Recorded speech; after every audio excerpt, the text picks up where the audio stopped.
Eu tinha 13 anos quando meu pai me bateu até eu desmaiar por causa de uma mentira e me jogou numa nevasca. Mas estou adiantando demais. Deixe eu começar do começo. Meu nome é Hunter, tenho 18 anos, sou homem. Por fora, minha família parecia normal. Meu pai tinha uma oficina em Lansing, Michigan, e voltava todo dia para casa com um cheiro de tiner e testosterona, falando sobre o quanto trabalhava duro. Minha mãe cuidava da contabilidade de 3 pequenos negócios, mantinha as contas pagas e a comida na mesa. Meu irmão mais velho, Damon, tinha 17 anos e de algum jeito convenceu todo mundo de que era um presente de Deus para a humanidade. E aí tinha eu. Tirava notas razoáveis, ficava na minha, tocava bateria no porão. Eu não causava problemas nem pedia muito, só existia ali no fundo. Damon e eu nos dávamos bem quando éramos mais novos. Íamos de bicicleta até o posto de gasolina comprar sushis, jogávamos videogame, coisas normais de irmãos. Mas quando entrei no ensino fundamental, ele descobriu seu talento especial, a mentir na cara do meu pai e ser acreditado toda vez. Começou pequeno, $20 sumindo da carteira do meu pai. Damon dizia que me viu perto do quarto deles. Resultado, eu punido por 2 semanas. Uma amassadinha no caminhão do meu pai. Damon jurava que me viu jogando uma bola de beisebol perto da entrada. Mais um mês sem meu celular. O padrão era tão óbvio que comecei a anotar tudo num caderno que eu guardava debaixo do colchão. As coisas pioraram quando Damon percebeu que podia fazer qualquer coisa e sair ileso. Riscou o próprio nome na parede do porão com uma chave de fenda e disse para o meu pai que fui eu tentando ser engraçado. Passei 3 finais de semana pintando o porão todo como punição. Quebrou o laptop da minha mãe derramando refrigerante e disse que me viu usando sem permissão. Perdi acesso ao computador por 6 meses, e por aí foi. E sempre que eu tentava me defender, levava gritos. Ninguém acreditava em mim. Eu documentava tudo, datas, o que aconteceu, qual punição recebi. Quando completei 13 anos, tinha 42 registros. 42 vezes que Damon me jogou para baixo do ônibus e saiu impune. Eu parei de me defender. Qual era o sentido? Meu pai já tinha decidido que eu era o problema que precisava de correção constante. Minha mãe via tudo. Às vezes eu a pegava me observando quando meu pai explodia comigo por algo que Damon tinha me culpado. Ela ficava com um olhar como se quisesse dizer algo, mas não podia. Ou talvez estivesse com medo. De qualquer forma, depois ela me dizia para deixar pra lá, ser a pessoa maior, não arrumar confusão. Então eu aguentava. Cada acusação, cada punição, cada vez que Damon me encarava com aquele sorriso do outro lado da sala enquanto meu pai me atacava. Eu suportava tudo. Meu pai sempre foi duro. Ele me empurrava contra a parede quando estava bravo, segurava meu pescoço forte o suficiente para deixar marcas, chegava no meu rosto e gritava até cuspir. Minha mãe pedia para ele se acalmar, mas nunca realmente o detinha. E Damon aprendeu com o melhor. Ele me empurrava quando meu pai não estava olhando, sabendo que eu não reagiria, porque se reagisse, seria eu quem levaria a bronca. A semana em que tudo explodiu começou em meados de dezembro. Aquele inverno brutal de Michigan, onde escurece às 16 horas e o frio corta até os ossos. A escola era mais ou menos. Eu estava aprendendo uma música de bateria complicada para o concerto de inverno, passando a maior parte do tempo no porão praticando. Damon tinha agido estranho a semana inteira, mais secreto do que o normal, trancando o quarto o tempo todo e limpando o celular a cada 5 minutos. Achei que ele estivesse vendendo alguma coisa ou escondendo alguma garota. De qualquer jeito, eu não ligava. Minha mãe tinha dirigido 4 horas para o norte, até Grand Rapids, no domingo anterior. A mãe dela, minha avó Sofia, estava com pneumonia e não estava nada bem. Os médicos disseram que era sério por causa da idade e de outros problemas de saúde. Minha mãe planejava ficar a semana inteira, talvez mais, dependendo de como as coisas evoluíssem. Ela deixou o freezer cheio, escreveu instruções e disse ao meu pai para manter tudo em ordem enquanto estivesse fora. Isso me deixou sozinho com meu pai e Damon por 7 dias. A casa parecia mais tensa sem minha mãe ali. Meu pai estava estressado com a oficina. Um grande serviço de seguro tinha dado errado e ele estava preocupado com o pagamento. Isso significava que ele chegava em casa bravo todas as noites, procurando um alvo para descarregar tudo. Eu me tornei invisível. Jantava rápido, fazia meu dever de casa no porão, ficava fora do caminho dele. Até que chegou a noite de quinta-feira. Cheguei da escola por volta das 15h45. Larguei minha mochila perto da escada, peguei alguns biscoitos na cozinha e fui direto para o porão. Eu tinha cerca de 2 horas antes do meu pai voltar. Planejava usar cada segundo praticando. Eu estava talvez 30 minutos no exercício de bateria quando ouvi o caminhão do meu pai na garagem. Muito cedo. Depois ouvi meu nome. Não chamador ungido. Daquele jeito que faz seu peito apertar. Coloquei as baquetas no chão e subi. Meu pai estava na sala, o rosto roxo de raiva. Damon sentado no sofá, fazendo seu melhor papel de vítima indefesa. E ali, na mesa de centro, estava o relógio do meu avô. Meu avô já falecido. O relógio que meu pai guardava numa caixa trancada no closet. O Omega Seamaster que o pai dele usou por 40 anos antes de morrer de ataque cardíaco há 3 anos. O relógio que ele dizia valer $6.000 e que ninguém jamais tocaria. O relógio que agora estava na mesa com o cristal completamente destruído. A pulseira retorcida. Parecia que alguém tinha martelado o relógio inteirinho. No segundo em que entrei, ele começou. Você acha que pode roubar de mim? Que pode quebrar algo que era do meu pai? A mão dele já estava fechada em punho. Olhei para o relógio, genuinamente confuso. Pai, eu não toquei nisso. Eu nem estive no seu quarto. Não minta pra mim. A voz dele era rasa, fria. Damon viu você saindo do nosso quarto ontem depois da escola. E agora olha isso. Destruído. Isso não aconteceu. Eu fiquei no porão ontem o dia todo. Pergunta pra alguém. Não tem ninguém pra perguntar. Sua mãe não está aqui. Só estamos nós. E Damon viu o que viu. Olhei para Damon, esperando que ele corrigisse aquilo. Que confessasse a mentira. Ele olhava para o chão, mordendo o lábio como se estivesse segurando o choro. Vai, diz a verdade. Damon levantou a cabeça com aqueles olhos enormes, cheios de falsa mágoa. Eu vi o que vi, Hunter. Você estava saindo do quarto deles com algo na mão. Perguntei o que você estava fazendo e você me mandou calar a boca e cuidar da minha vida. Isso é completamente absurdo. Eu nunca entrei naquele quarto. Eu nem toquei nesse relógio. Por que eu iria querer isso? Porque você é ciumento, meu pai rebateu e pegou algo precioso para me machucar. Nada da lógica dele fazia sentido. Mas ele nem operava com lógica. Ele funcionava à base de raiva e da certeza absoluta de que eu era sempre o culpado. Sobe. Você está confinado ao seu quarto até eu decidir o que fazer com você. Tentei argumentar. Expliquei que eu não tinha motivo nenhum para pegar o relógio. Que Damon estava mentindo, como sempre fez. Mas meu pai não queria ouvir. Pegou meu braço com força suficiente para deixar hematomas e me empurrou escada acima. Passei a noite de quinta sentado na beira da cama tentando entender como Damon tinha armado aquilo. O relógio ficava trancado no closet do meu pai, o que significava que Damon tinha arrombado a fechadura ou roubado a chave. Ele pegou, quebrou, colocou a culpa em mim, e meu pai acreditou sem piscar. Aquele relógio era tudo para o meu pai. Era a última coisa do pai dele, e Damon o destruiu só para me incriminar. E eu não podia fazer nada porque ninguém naquela casa acreditava em uma palavra do que eu dizia. Sexta-feira foi pior. Eu não podia sair do quarto, exceto para ir ao banheiro. Sem telefone, sem bateria, sem sair de casa. Meu pai me fez faltar à escola.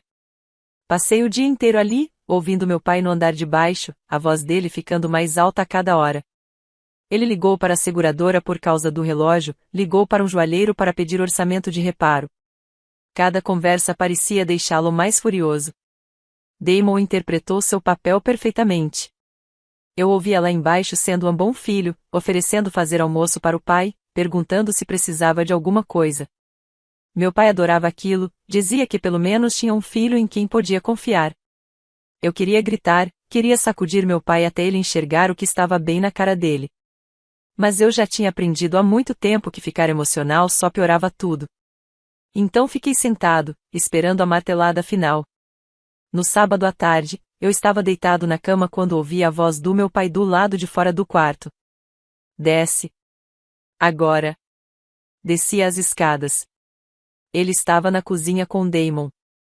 Liguei para sua mãe. Contei o que você fez. Sabe o que ela disse? Eu não respondi. Ela disse que não tem chance de você fazer uma coisa dessas. Disse que Damon deve estar mentindo. Ele fez uma pausa, deixando aquilo pesar no ar. Ela ficou do seu lado e não do meu, enquanto a mãe dela está morrendo a 4 horas daqui. Ela está defendendo você. Algo no rosto dele mudou. Gastei $65 para mandar isso ser avaliado. Sabe o que me disseram? Que não tem conserto. Perda total. $6.000 de valor sentimental, jogados fora. A voz dele caiu de tom. O joalheiro disse que alguém bateu nisso com um martelo. Várias vezes. De propósito. Disse que quem fez isso queria destruir. Eu não fiz isso. Meu pai se moveu rápido.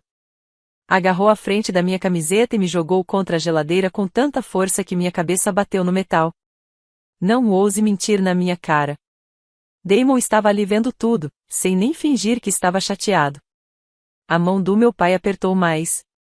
Você vai me pagar. Cada centavo. Não importa quanto tempo leve. Você vai trabalhar, vai entregar cada dólar que ganhar e, talvez, em uns 10 anos, você aprenda a lição. Eu não posso pagar por algo que eu não quebrei. Resposta errada. O que aconteceu depois é meio nebuloso. O primeiro golpe do meu pai acertou meu rosto. Um tapa aberto tão forte que meus ouvidos zumbiram. Senti gosto de sangue na hora. Tentei ficar de pé, mas minhas pernas não obedeceram. Minha visão ficou cheia de pontos. O chão da cozinha subiu rápido. Então ele estava em cima de mim. Agora eram socos, não tapas. O primeiro atingiu minhas costelas. Algo estalou. Não conseguia respirar. O segundo pegou no estômago. O terceiro no rosto de novo. Eu me encolhi, tentei proteger a cabeça. Inútil. Ele agarrou meu cabelo, me levantou por ele sentir os fios arrancando e me jogou contra os armários. A maçaneta bateu na minha coluna. Mais golpes. Perdi a conta. Minha boca encheu de sangue. Engoli um pouco, cuspi o resto. Um dos meus dentes parecia solto. Meu pai respirava pesado, soltando um grunhido a cada golpe, como se estivesse malhando. Eu parei de tentar me proteger e simplesmente desabei. Damon ainda estava ali olhando. O celular dele estava na mão. Por um segundo pensei que ele estivesse gravando. Então meu pai me acertou de novo e tudo ficou torto. Não sei quanto tempo durou. Podiam ter sido 30 segundos ou 5 minutos. Tudo virou uma massa indistinta. Quando ele finalmente recuou, eu estava no chão tentando lembrar como se respirava. Cada inspiração parecia facas entrando nas minhas costelas. Cai fora. A voz do meu pai estava fria agora. Controlada. Sai da minha casa. Consegui me empurrar para uma posição sentada. Meu rosto ardia como fogo. Tinha sangue na minha camisa.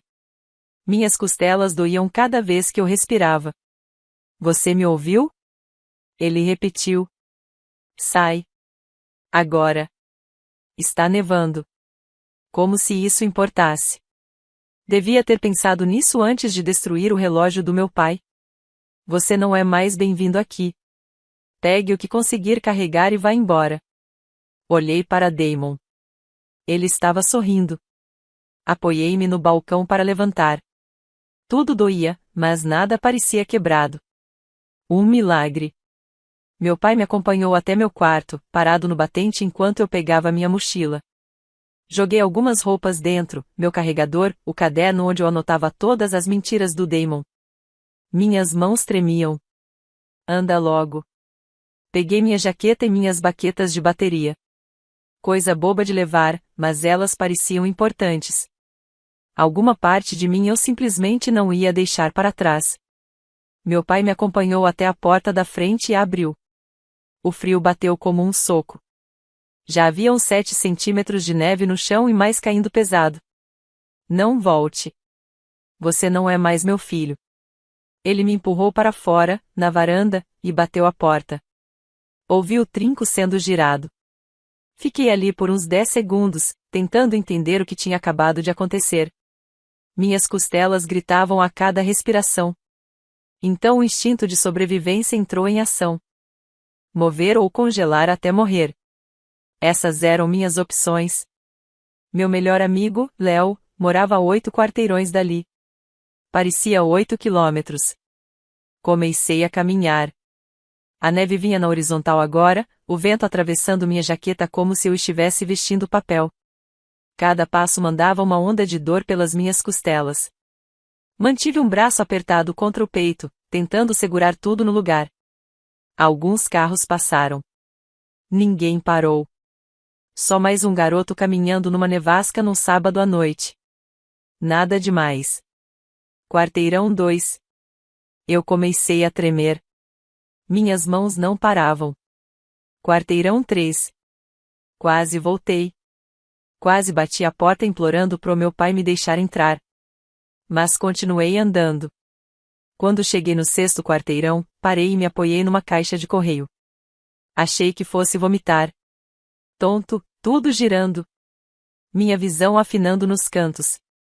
Respira, eu dizia a mim mesmo. Só respira. Mas respirar doía, e eu estava tão cansado. Queria me sentar na neve só por um minuto. Descansar. É assim que você morre, pensei. Pessoas congelam porque se sentam para descansar. Me empurrei da caixa de correio. 2 quarteirões. Eu conseguia fazer 2 quarteirões.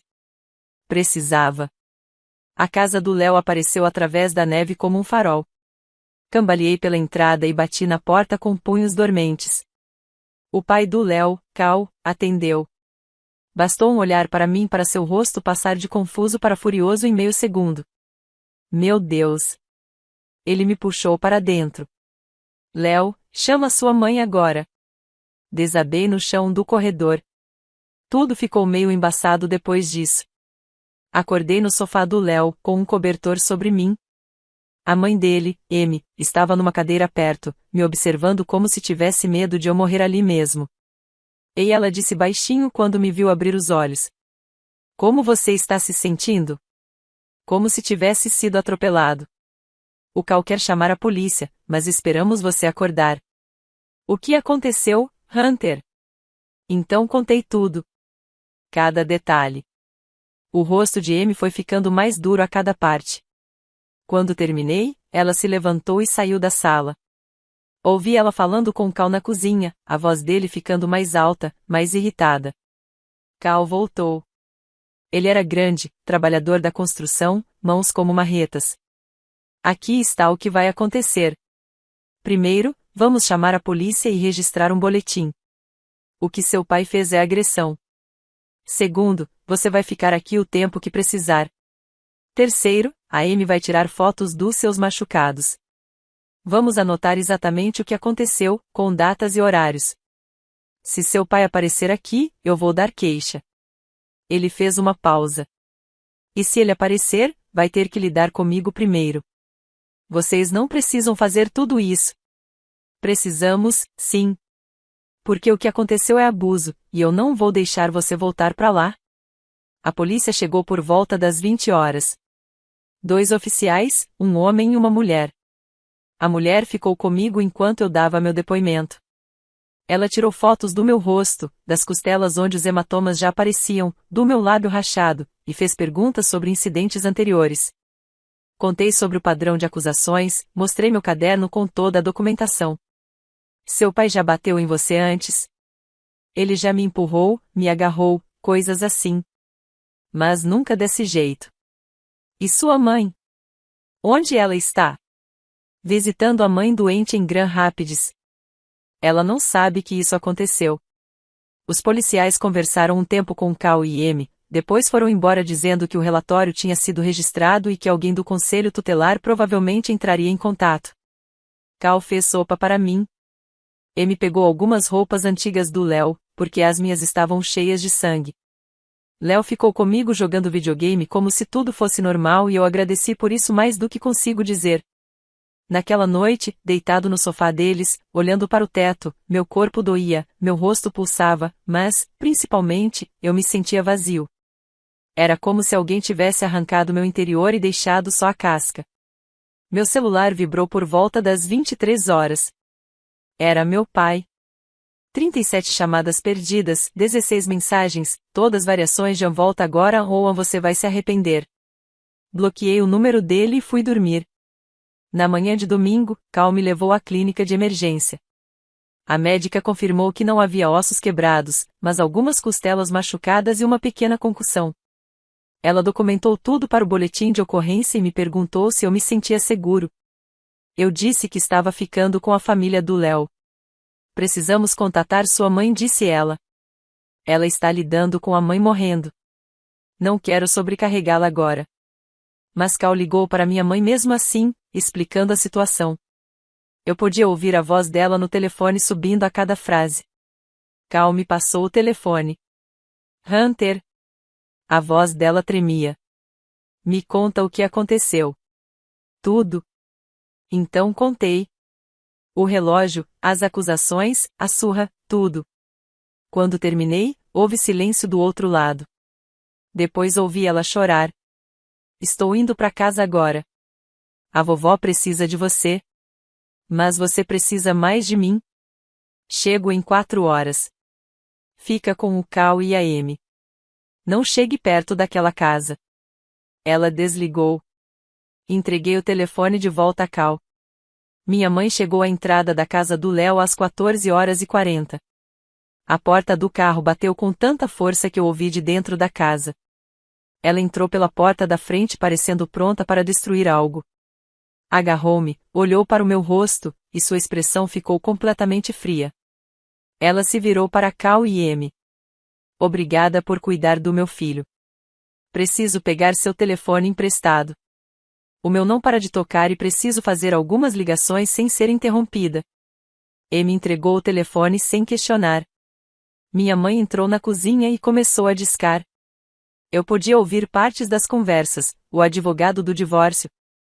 Sim, preciso protocolar imediatamente. Base, abandono de deveres parentais e risco à criança. Depois outras ligações que eu não consegui ouvir. Ela ficou ao telefone por 90 minutos seguidos. Quando finalmente voltou para a sala, parecia alguém que acabará de planejar algo grande. É o seguinte. Eu entrei com pedido de divórcio. Entrei com pedido de guarda emergencial de você. Seu pai vai descobrir o que acontece quando mexe com meu filho.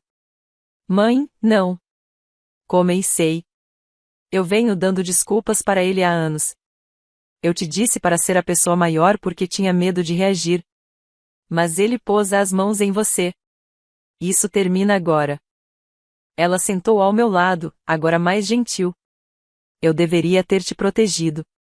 Deveria ter visto o que Damon estava fazendo e impedido. Deveria ter enfrentado seu pai anos atrás. Sinto muito, Hunter, mas eu prometo, vou consertar isso. E a vovó? Minha irmã está com ela. Ela está estável por enquanto, mas você é minha prioridade. Sempre foi, mesmo quando eu não mostrava direito. A semana seguinte foi caótica. Caos organizado puro, liderado pela minha mãe, que se mostrou muito mais assustadora do que eu jamais imaginei. Ela se mudou para um hotel comigo, nem voltou para casa, apenas nos registrou num Holiday Inn e começou a fazer ligações. O advogado dela era uma mulher chamada Ruth, que parecia a doce avó de alguém, mas falava como chefe de máfia. Ela guiou minha mãe passo a passo para desmontar completamente a vida do meu pai. Primeiro foi a audiência de guarda emergencial. Fomos ao juiz na quarta-feira seguinte, 4 dias depois do incidente. O boletim de ocorrência ajudou. A documentação médica ajudou. Meu caderno documentando anos de mentiras do Damon e as reações do meu pai ajudou. O juiz deu uma olhada nas fotos do meu rosto e concedeu à minha mãe a guarda temporária completa na hora. Meu pai nem estava presente. Depois veio a divisão de bens. Michigan é um estado de divórcio sem culpa, mas abuso infantil muda as coisas. Ruth entrou com pedidos para tudo: a casa, os carros, as contas bancárias, o fundo de aposentadoria do meu pai, tudo. Ela foi implacável. Minha mãe me mostrou os números uma noite no quarto do hotel. Seu pai e eu construímos essa vida juntos. Eu trabalhava tantas horas quanto ele, e ele usou nossos bens compartilhados para sustentar uma casa onde meu filho foi machucado. Então sim, vou ficar com metade de tudo, com a casa e com a custódia principal. E o Damon? Ele tem 17 anos, é velho bastante para escolher. Se quiser ficar com seu pai, é problema dele. Mas ele não chega perto de você de novo. O processo legal avançou tão rápido quanto a lei de Michigan permitia. Ruth pressionou por audiências aceleradas por causa da documentação de violência doméstica. Em 2 semanas, ordens temporárias estavam em vigor, congelando contas conjuntas e impedindo meu pai de vender ou transferir bens. A casa não podia ser vendida nem refinanciada sem as 2 assinaturas. Mas minha mãe tinha uso exclusivo enquanto o divórcio estava em andamento. Ruth tinha preparado tudo como uma operação militar: cada conta, cada bem, cada peça de propriedade compartilhada, tudo documentado, congelado ou colocado sob ordem temporária antes mesmo de meu pai entender o que estava acontecendo. 3 semanas depois do incidente, minha mãe foi até a casa durante o dia, quando sabia que meu pai estaria no trabalho, e me disse para esperar no carro. Observei pelo para-brisa enquanto ela destrancava a porta, entrava e saía 20 minutos depois com 3 sacos de lixo cheios das minhas coisas. Roupas, minha bateria, meus livros, tudo o que eu tinha deixado para trás. A caminhonete do meu pai não estava na garagem. Ela nem precisou encará-lo. Não vamos voltar lá. Vou encontrar um apartamento pra gente, algo pequeno. Vamos recomeçar. E o pai e o Damon? Eles que se virem. Terminei de proteger quem machuca meu filho. O novo apartamento era silencioso, limpo, seguro. Eu tinha meu próprio quarto, meu próprio espaço. Ninguém entrando para me acusar de coisas que eu não fiz. Minha mãe trabalhava de casa na maior parte dos dias agora, de olho em mim enquanto eu me recuperava. As manchas roxas sumiram. As costelas pararam de doer. Mas eu não conseguia parar de pensar no Damon. Ele destruiu o relógio do vovô, me incriminou, assistiu meu pai me espancar até sangrar, sorriu enquanto eu era jogado para fora no meio de uma nevasca e ainda estava naquela casa, vivendo a vida dele, provavelmente dizendo a todos que eu era o problema. Léo apareceu num sábado de janeiro. Estávamos no meu quarto jogando videogame quando toquei no assunto. Eu preciso lidar com o Damon. Ele pausou o jogo. Como assim? Quero dizer que ele precisa enfrentar consequências. Não só eu ir embora, não só minha mãe divorciar do meu pai. O que você tá pensando? Puxei meu caderno, aquele com toda a minha documentação. Eu ainda tenho tudo isso. E se tiver mais? E se ele estiver fazendo a mesma coisa na escola? Léo fez uma cara como se estivesse lembrando de algo. Cara, sabe como as notas do Damon são sempre perfeitas? Sei. Quadro de honra todo semestre. Mesmo eu nunca vendo ele estudando. Comecei a perguntar por aí, com cuidado. Encontrei alunos do ensino médio que conheciam o Damon. Comecei a ouvir coisas. Como ele sempre parecia saber quando as provas iam acontecer. Como as notas dele eram estranhamente consistentes. Como ele oferecia ajuda para melhorar notas de alguns alunos por dinheiro. Então tive uma pista. A prima mais velha do Léo, Lana, era júnior no mesmo colégio. Ela tinha visto Damon no laboratório de informática durante os horários livres. Sempre no mesmo terminal, no canto do fundo. Sempre limpava o histórico do navegador antes de sair. Eu precisava de provas, daquelas que não podiam ser explicadas com desculpas. Lana concordou em ajudar, ela também tinha notado o padrão e achava o Damon suspeito. Planejamos tudo para uma tarde de terça-feira. Lana iria ao laboratório no mesmo horário livre que o Damon. Sentaria em um computador de frente para ele. Celular escondido no livro, gravando. A primeira tentativa falhou, Damon não apareceu. Na segunda, ele apareceu, mas não abriu o portal de notas. Na terceira, deu certo. O vídeo que ela conseguiu era perfeito. 8 minutos de Damon entrando no portal de notas usando credenciais de administrador. Ele navegando até o próprio histórico. Mudando um B em química para A. Alterando registros de presença para remover 3 faltas.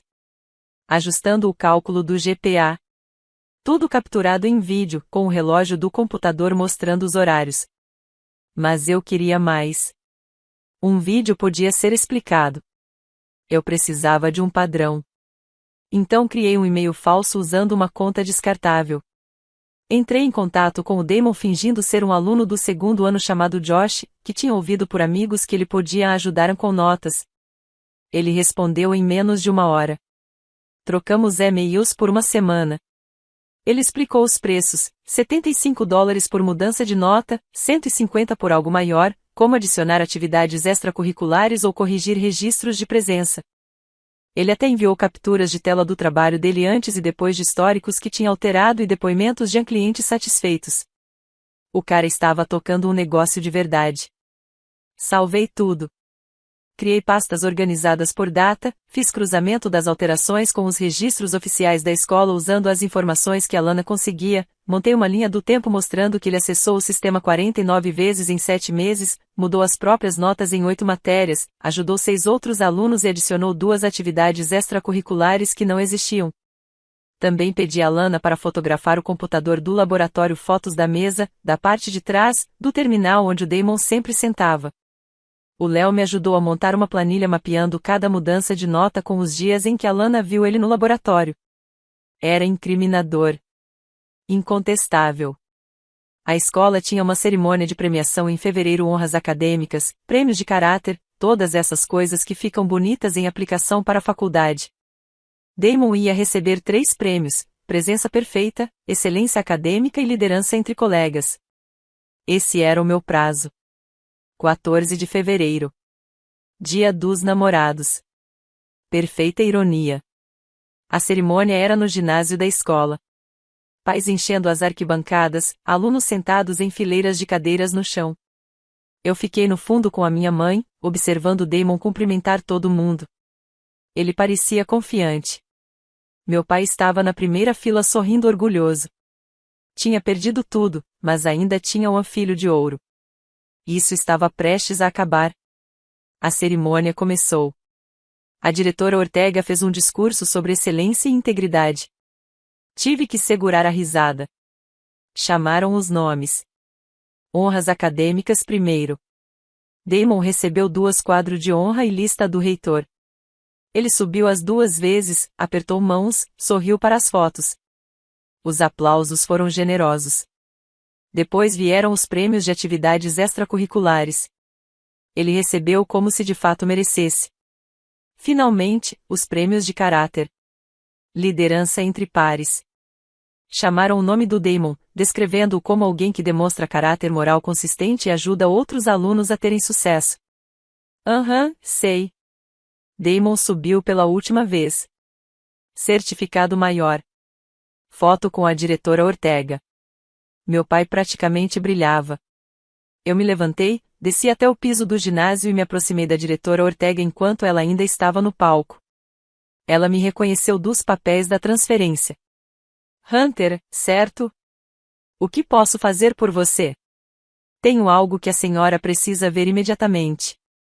É sobre fraude acadêmica e acesso não autorizado ao sistema escolar. O ginásio ficou mais silencioso. O rosto do Damon empalideceu. Tirei o pendrive do bolso. Está tudo aqui. Provas em vídeo, registros de e-mail, capturas de tela, horários. 7 meses de manipulação de notas e acessos indevidos. A expressão da diretora mudou de confusa para alarmada. Do que exatamente você está acusando? De que Damon Parker acessou o portal de notas usando credenciais roubadas de administrador. De que alterou os próprios registros acadêmicos 49 vezes. De que mudou as notas de 6 outros alunos em troca de dinheiro. E de que inventou atividades extracurriculares que não existem. O ginásio explodiu em murmúrios. Pais conversando, alunos cochichando. Meu pai se levantou parecendo pronto para cometer violência. Minha mãe se colocou entre nós com firmeza e calma. Também gostaria de solicitar que a segurança do campus revise os computadores do laboratório. Acredito que vocês vão encontrar evidências de acesso não autorizado no Terminal 7. Todas as datas e horários estão documentados neste drive. Eu puxei um segundo pendrive. Este drive contém uma análise detalhada cruzando quando minha testemunha o viu no laboratório com as evidências em vídeo e as alterações de notas. Tudo bate perfeitamente. A diretora Ortega segurou o pendrive como se pudesse explodir. Preciso revisar isso imediatamente. Ela olhou para Damon. Você precisa me acompanhar agora. A boca do Damon se abriu, mas nada saiu. Meu pai começou a se mover em direção ao palco, mas 2 seguranças surgiram do nada. Minha mãe havia avisado com antecedência, alertando que poderia haver uma interrupção. Sr. Parker, o senhor precisa permanecer sentado. Isso é um assunto da escola. Esse é meu filho e ele está sendo chamado à diretoria. Você será notificado. Eles acompanharam Damon pela porta lateral. A diretora Ortega seguiu. A cerimônia foi completamente interrompida. Pais exigindo explicações, alunos gravando com os celulares, professores tentando restaurar a ordem. Eu voltei para o meu lugar ao lado da minha mãe. Ela estava sorrindo. As consequências foram espetaculares. A diretora Ortega revisou as provas naquela noite com o diretor de TI do distrito e o superintendente. Confirmaram tudo. À meia-noite, convocaram uma reunião emergencial do conselho escolar para a manhã seguinte. A prima do Léo me manteve informando por mensagens. Damon foi suspenso imediatamente, enquanto a investigação prosseguia. Os 6 alunos que lhe havia ajudado foram chamados para interrogatório no dia seguinte. 2 confessaram na hora, jogando Damon na reta para se salvarem. 3 tentaram mentir, mas as provas eram à prova de bala. Um deles até agradeceu à administração por terem descoberto antes de enviarem as aplicações para a faculdade. O diretor de TI revisou os logs de backup da escola. Cada alteração feita por Damon estava documentada. Era possível ver as notas originais, para quais ele as alterou, data e hora exatas. O GPA real dele era 2,8. O falso que ele criou era 3,9. Ele havia fabricado 17 mudanças de notas, deletado 21 faltas e adicionado participação em clubes que não existiam. O garoto literalmente inventou uma carreira acadêmica inteira. O conselho escolar votou por unanimidade pela expulsão imediata de Damon. Também encaminharam o caso ao promotor do condado para possíveis acusações relacionadas a acesso não autorizado a computadores e fraude. As aceitações dele nas faculdades foram rescindidas. Todas as 4 escolas. Uma delas enviou carta afirmando explicitamente que desonestidade acadêmica era motivo para banimento permanente de futuras aplicações. A carta foi vazada de algum jeito. Léo jura que não fomos nós. Os 6 alunos receberam punições variadas, 3 foram expulsos, 2 suspensos pelo resto do semestre, 1 entrou em probation acadêmica. Todas as notas voltaram às originais. 2 aplicações para a faculdade foram destruídas. Mas a melhor parte, a investigação não parou na escola. O escritório do promotor entrou no caso. Confiscaram o laptop do Damon, o celular dele, tudo. Encontraram provas do esquema de e-mails, dos pagamentos, tudo. Montaram um caso de fraude em computador, roubo de identidade e apropriação indébita. Damon acabou se declarando culpado para reduzir as acusações. Foi sentenciado a 2 anos de liberdade condicional, 300 horas de serviço comunitário e uma marca permanente em seu registro. A acusação de crime grave foi reduzida para contravenção como parte do acordo, mas ainda assim era suficiente para persegui-lo para sempre. Enquanto isso, meu pai lidava com seus próprios problemas. As acusações de agressão que Cal havia registrado estavam em andamento. O advogado dele queria reduzir a pena, mas a advogada da minha mãe, Ruth, bloqueou qualquer negociação. Ela queria que isso ficasse registrado, permanente. Meu pai acabou declarando no contest as acusações de agressão e lesão corporal. Damon recebeu 1 ano de liberdade condicional, aulas obrigatórias de controle de raiva todas as quintas-feiras por 6 meses e uma ordem de proteção permanente mantendo-o a 150 metros de mim. O juiz não teve simpatia. Você bateu no seu filho de 13 anos até deixá-lo ensanguentado porque acreditou numa mentira e depois o jogou em uma nevasca para morrer. A única razão pela qual você não vai para a prisão é que sua ex-mulher pediu clemência pelo bem do seu outro filho. Não teste minha paciência. O divórcio foi finalizado 6 meses depois que minha mãe entrou com o pedido, exatamente dentro do prazo obrigatório de Michigan. Minha mãe ficou com o dinheiro da venda da casa, metade da aposentadoria dele, os 2 carros, tudo. Meu pai ficou apenas com as ferramentas no caminhão. Também teve que arcar com os honorários legais do Damon, pagamentos de restituição à escola e $3.000 de taxas advocatícias da batalha de custódia que ele perdeu. Soube pelo Léo que meu pai e Damon estavam morando em um apartamento de 2 quartos acima de uma lavanderia na parte ruim da cidade. Paredes finas, baratas, aquecimento que mal funcionava. Meu pai teve que arranjar um segundo emprego em um mercado 24 horas, trabalhando no turno da noite para pagar pensão e contas legais. Perdeu os benefícios na oficina quando passou a meio período. Léo o viu uma vez tarde da noite numa terça-feira, parecendo ter envelhecido 20 anos e 6 meses. Damon trabalhava em fast food, chegava em casa com cheiro de gordura, tentando juntar dinheiro para a faculdade comunitária, já que nenhuma universidade de 4 anos o aceitaria. Uma prima do Léo o viu uma vez no shopping. Ela disse que ele fingiu não vê-la.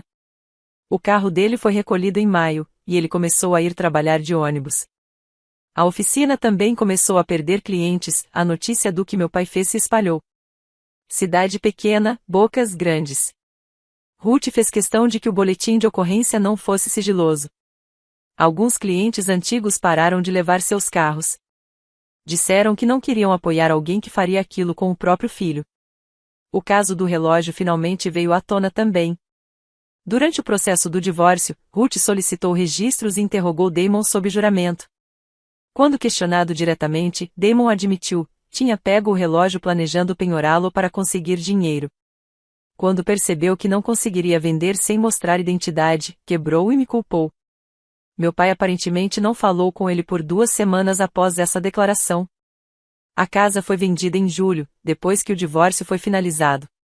Minha mãe usou o dinheiro para pagar o carro dela, construir um fundo de emergência e dar entrada em uma casa pequena em um distrito escolar melhor. Comecei na nova escola depois das férias de primavera. Fiz amigos rápido, entrei no programa de música, comecei a tocar bateria numa banda com alguns veteranos que precisavam de um baterista reserva.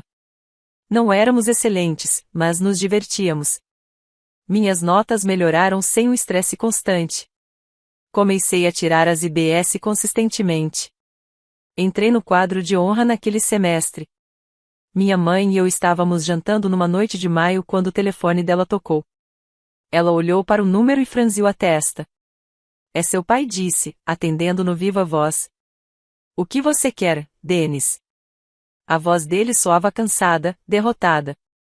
Quero falar com o Hunter só por 1 minuto. Não, por favor. Só quero me desculpar. Minha mãe olhou para mim. Eu balancei a cabeça. Você ouviu. Ele não quer falar com você. Você perdeu esse direito quando colocou as mãos nele. Eu sei que errei. Sei que acreditei no Damon quando deveria ter acreditado no Hunter. Sei que destruí nossa família. Só quero a chance de pedir desculpas. Pode se desculpar pelo cheque que envia todo mês. Essa é a única relação que você tem conosco agora. Ela desligou e bloqueou o número dele. Olhou para mim. Está bem? Sim, estou. E eu estava, porque isso não era mais sobre vingança. Era sobre sobreviver, me tornar alguém que meu pai e Damon diziam que eu nunca seria. Me formei no ensino médio com honras. Fui aceito numa universidade estadual com bolsa acadêmica. Me formei em educação musical. Pensei, se alguém tivesse acreditado em mim antes, eu poderia ser essa pessoa para outra criança que precisasse. Minha mãe veio na formatura, chorou durante meu discurso, tirou umas 1000 fotos, me disse que estava orgulhosa pelo menos 50 vezes naquele dia. Cal e M também vieram. Léo e toda a família dele. Tornaram-se família de verdade, daqueles que aparecem quando as coisas ficam difíceis. Nunca mais vi meu pai ou Damon. Eles eram apenas barulho de fundo, uma história sobre sobrevivência. E eu parei de deixar que ocupassem espaço na minha cabeça.